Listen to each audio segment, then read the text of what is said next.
கர்த்தருக்கு பிரியமானவர்களே, இயேசுவோடு நாம் நிகழ்ச்சியில் 97ஆம் பாகத்தையும் சந்திப்பதில் மிகுந்த மகிழ்ச்சி அடைகிறேன். கர்த்தருடைய வார்த்தை இன்று நாம் பார்ப்போம். மார்க் 2ஆம் அதிகாரம் 11ஆம் வசனம். நீ எழுந்து உன் படுக்கையை எடுத்துக்கொண்டு உன் வீட்டிற்கு போ என்று உனக்கு சொல்லுகிறேன் என்றார்.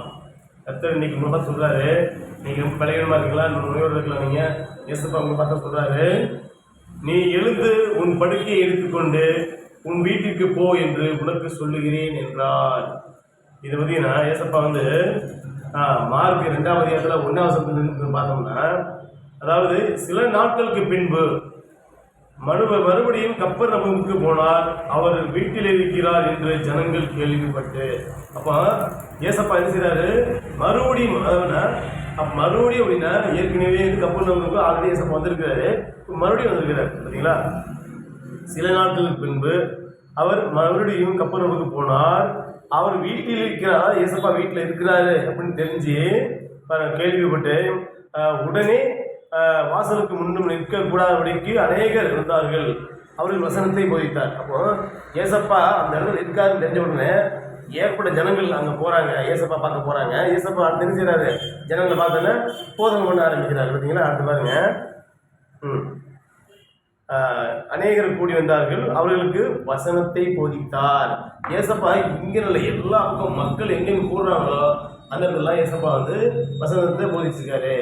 அடுத்தது பார்த்தீங்கன்னா, அப்பொழுது 4 பேர் ஒரு திமிர்வாதக்காரனை சுமந்து கொண்டு அவரிடத்தில் வந்தார்கள். அப்படின்னா திமிர்வாத உடம்பு சரியில்லாத திமிர்வாதம் பார்த்தீங்கன்னா பக்கவாத மாதிரி அவனை கூட்டிட்டு ஏசப்பா எடுத்து 4 பேர் தூக்கிட்டு வராங்க. எப்படி 4 பேர் தூக்கிட்டு வராங்களே போட்டுருக்கு பாருங்க. அப்பொழுது 4 பேர் ஒரு திமிர்வாதக்காரனை சுமந்து கொண்டு, அப்போ அவன் நடக்க முடியாது, சுமந்து கொண்டு அவரிடத்தில் வந்தார்கள். ஜனக்கூட்டத்தின் நிமித்தம் அவருக்கு சமீபமாய் சேரக்கூடாமல் அவர் இருந்த வீட்டின் மேற்கூரையை பிரித்து திறப்பாக்கி திமிருக்காய் கிடைக்கிற படகை இறக்கினார்கள். அப்போ ஜனக்கூட்டம் நெருக்கிட்டு இருக்கிறாங்க, பக்கத்துலேயே போக முடியாது. அப்போ இவங்க என்ன செய்கிறாங்கன்னா, என்னடா எப்படியாவது திமிர்காரனா ஏசப்பட கொண்டு போகணும், ஆனால் கூட்டம் பயங்கர ரொம்ப நெரிசலாக இருக்குது, என்ன பண்ணலாம்னு நினைக்கும்போது வீட்டு மேற்கூரை பார்த்தீங்களா, அந்த மேற்கூரையை பிரித்து ஒரு கட்டில் போட்டு அவனை கை கட்டிக்குள்ளே இறக்குறாங்க. ஏசப்பா எங்கே உட்காந்துக்காரோ அந்த இடத்துல இறக்குறாங்க. அதுதான் நம்ம பார்க்கணும். பார்த்தீங்கன்னா இயேசு அவர்கள் ஜனக்கூட்டத்தின் நிமித்தம் அவருக்கு சமீபமாய் சேரக்கூடாமல் அவர் இருந்த வீட்டில் மேற்கூரையை பிரித்து இறப்பாக்கி திமிர்வாதக்காரனை கிடைக்கிற படுக்கை இறக்கினார்கள்.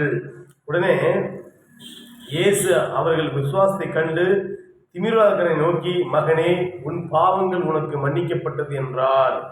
அங்கே உட்கார்ந்த வேத பாரகரில் சிலர், எல்லாரும் கிடையாது, ஒரு சிலர் வேதபார சிலர் என்ன சொல்றாங்க பார்த்தீங்கன்னா, ஏசப்பா அந்த திமிர்காரனை உன் பாவங்கள் மன்னிக்கப்பட்டதுன்னு சொல்றாரு. உடனே அங்கே இருக்க வேத பாரகர்கள் ஒரு சிலர் என்ன சொல்றாங்கன்னா, இவன் எப்படி தேவதூஷணம் சொல்லுகிறான், என்ன தேவன் ஒருவரே அன்றி பாவங்களை மன்னிக்கத்தக்கவன் யார்? அப்போ இவன் தேவதூஷணம் சொல்றான். அப்போ தேவதூஷணம் சொல்றான், தேவன் என்று யாரும் பாவத்தை மன்னிக்க முடியாது, இவர் எப்படி மன்னிக்கிறாரு அப்படின்னு சொல்லி அவங்களுக்குள்ள பேசிக்கிறாங்க. அப்போ பார்த்தீங்கன்னா யார் என்று தங்களை இறுதிகளில் சிந்தித்துக் கொண்டிருந்தார்கள். அவங்க யோசிச்சுருக்காங்க, இப்படி யோசிச்சுட்டு இருக்கிறாங்க.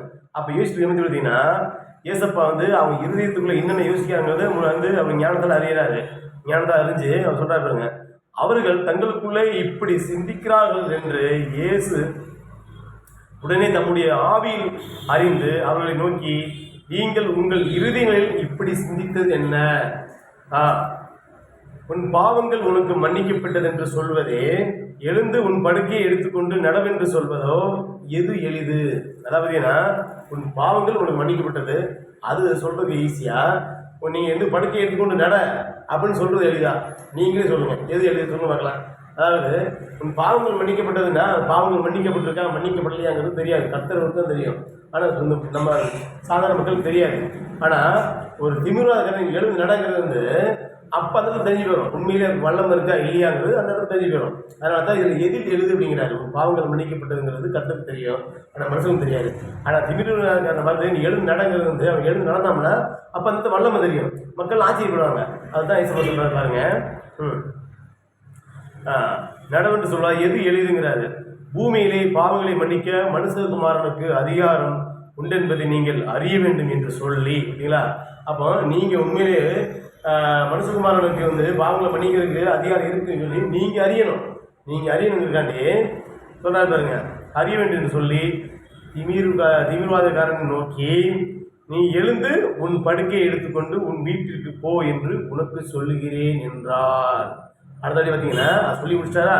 சொல்லி முடிச்சு அடுத்து என்ன பாருங்க, உடனே அவன் எழுந்து தன் படுக்கையை எடுத்துக்கொண்டு எல்லோருக்கும் முன்பாக போனான். அப்பொழுது எல்லோரும் ஆச்சரியப்பட்டு, நாம் ஒரு காலம் இப்படி கண்டதில்லை என்று சொல்லி தேவனை மகிமைப்படுத்தினார்கள்.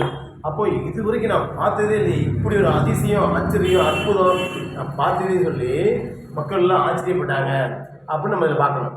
இந்த கதாபதினா ஏசப்பா வந்து அவர் வந்து பாவங்கள் மன்னிக்கப்பட்டது அப்படின்னா நம்ம வந்து ஈஸியாக நம்ம வந்து பாவங்கள் மன்னிக்கப்பட்டது மன்னிச்சாரா மன்னிக்கிறது தெரியாது. ஆனால் ஏசப்பா வந்து திமிராட்டு நீங்கள் வந்து எழுந்து நடங்கிறாரு, மக்கள் ஆச்சரியப்படுறாங்க. அப்போ அற்ப விசுவாசிகள் நிறைய பேர் ஏசப்பா வந்து பார்த்தீங்கன்னா அறியாதவங்க தெரியாதவங்க ஏசப்பா அவர் வல்லமை செஞ்சால் மட்டும்தான் வந்து உணர்வாங்க. உண்மையிலே வந்து ஏசப்பா வந்து வல்லமை செஞ்சாரு, அற்புதம் செஞ்சாரு நம்புவாங்க.